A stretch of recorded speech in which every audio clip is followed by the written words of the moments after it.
Alright, YouTube. I don't know if anyone watched the Golden Globes last night, but if you did, you would have no doubt seen Meryl Streep go on stage and give a heartwarming speech.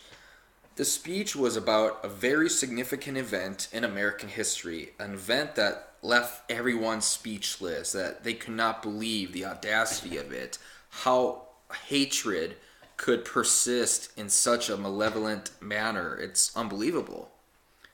I am not talking about the four black kids who tortured a mentally ill person. I'm not talking about that at all. I'm talking about the election of Donald Trump. How? How can liberal media and progressive bias be so severe that they ignore such a terrible tragedy that happened a few days ago? She is more concerned about talking Donald Trump and his alleged bullying than what is actually happening on presently in the country. It's unreal. It's unreal. She said, which is a lie, that's been dispersed by the media over and over, that people have believing it. Believe it.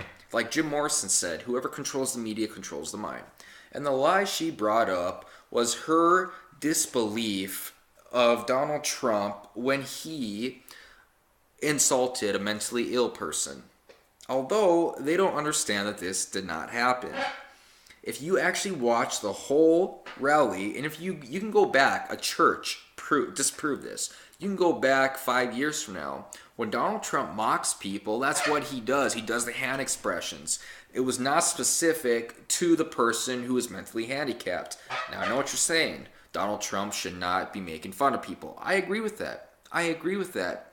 But by saying he was making fun of a mentally retarded person, you have drastically increased the severity of this type of behavior. You have increased it to such a degree that you make Donald Trump look like he is seriously the Antichrist. And that pushes this narrative that he is a Nazi, that he's the next Adolf Hitler, that he is going to remove people who disagree with him, that he has no reservations because he is willing to make fun of and denigrate and demean a mentally ill person. They don't understand that this is not true. It is this liberal media, this progressive media, this bias, this manipulation of the people to believe that Donald Trump is a lot more malevolent than he actually is. And it's not true. And people like Meryl Streep and people in Hollywood liberal circles, they see this and they right away assume that he is Adolf Hitler. This supports the narrative. This increases the evidence against Donald Trump that he is a misanthrope, that he is completely evil and he should be stopped. Her comments were completely arbitrary to the issue at hand. Why isn't she talking about what's happening right now? Why isn't she talking about that poor mentally retarded kid who was tortured and murdered? Or not murdered, tortured. He was mentally ill. He was tortured. Hate crime. And it's funny about that. The Chicago police said they weren't sure if they were going to charge the kids with hate crime because they don't believe it was race related. Well, if you actually go watch the video, they say, fuck Donald Trump and fuck white people. How is that not race related? How is that not a hate crime? Now, however, they did, in fact, charge him with a hate crime, but their obtuse behavior at the beginning of this whole torture fiasco was unbelievable. How can you assume it's not a hate crime when the words are in the context of the video? When you see the four people saying F Whitey, F Donald Trump, serves him right. How is that not considered a hate crime? The abysmal behavior that was foreseen on that video is disgusting. Those kids should rot in prison. They did it on Facebook. I'm sure they had a lot of followers too who really agree with that. I mean, you question Donald Trump's character, yet you're able to foster this type of behavior throughout the whole country. This progressive liberal bias is consuming all of us. Bernie Sanders supporters now, millennials, don't think they have to work for a living. They want free stuff.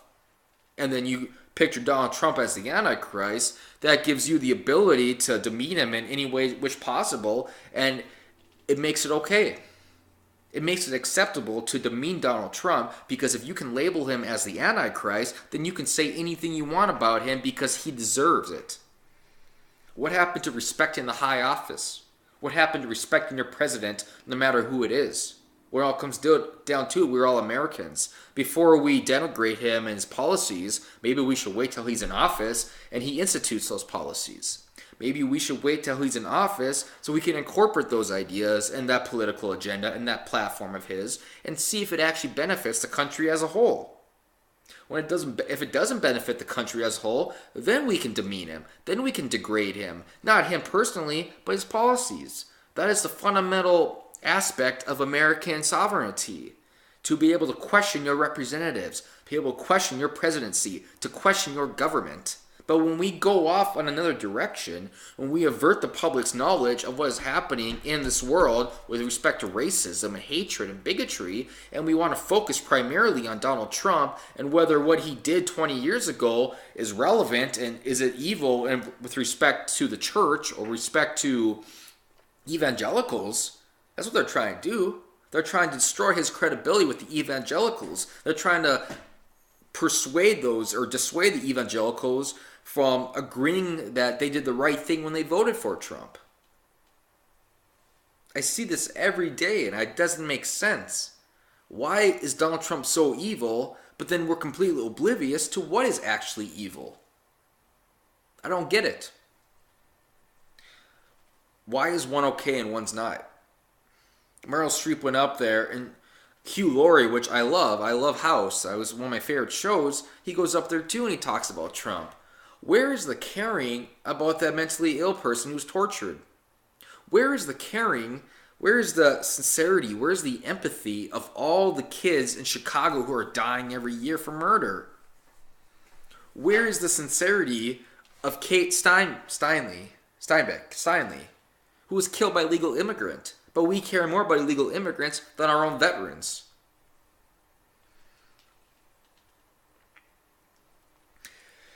I see this a lot, and I don't understand it.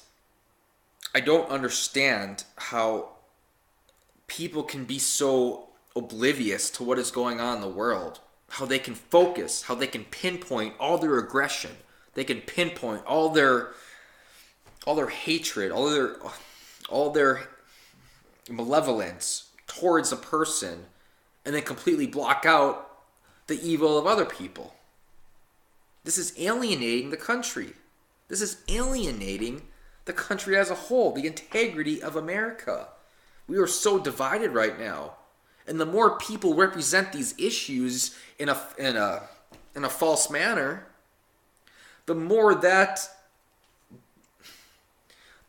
supports that notion that we are different and that we should remain divisive. It prevents inclusion. And that is the fundamental concern with America today. We're not inclusive anymore. We're divisive. And when people like Meryl Streep go up and they right away question Donald Trump's position in the high office, instead of discussing what is happening with respect to tortured handicapped people and murders in Chicago and gang-on-gang violence and illegal immigrants committing violent acts, that doesn't help. That makes things worse. But they were upset. They were so shocked that Donald Trump was able to win. So instead of moving on, accepting the victory of Donald Trump and supporting and respecting your president in the high office he's in, they want to keep attacking him. They want to keep bashing him. They want to limit the significance of this event. They want to limit the significance of a Donald Trump victory, and they want to call it a fluke. This whole dynamic of American inclusion is changing. And I don't think people are capable of going back to caring for others. I don't. You should always be assiduous in your belief. You should care. Take great care of yourself and others. I'm not praising Donald Trump. Donald Trump has said things that I don't like. But instead of focusing on him, primarily on him, day after day after news story, let's move on. Let's discuss other issues that are happening that are more significant than Donald Trump taking the office of the presidency on January 20th. Let's talk something about that's more significant than a member of the Rockettes refusing to play for Donald Trump. I don't understand how that's top news every day and every story. but murders in Chicago's aren't. Do people really care that a singer doesn't want to play for Trump on the 20th or a dancer doesn't want to play for Trump on the 20th? Do they really care more about that than what is happening with respect to violence in the country? Or do they care more about Justin Bieber and his new haircut, which you see all the time too? Donald Trump becomes president and tragedies happen in 49 states. That's what it pretty much is. It's horrible. Meryl Streep, you should be ashamed of yourself. Everyone in Hollywood should be ashamed. It's time to move on. It's time to come together. No more divisiveness. No more of it. Let's congregate. Let's come together. Let's conglomerate. Let's make this country great. And I'm not quoting his slogan. By great, I mean let's bring us together again. We can do it. We can do it. We have done it. And I'm done.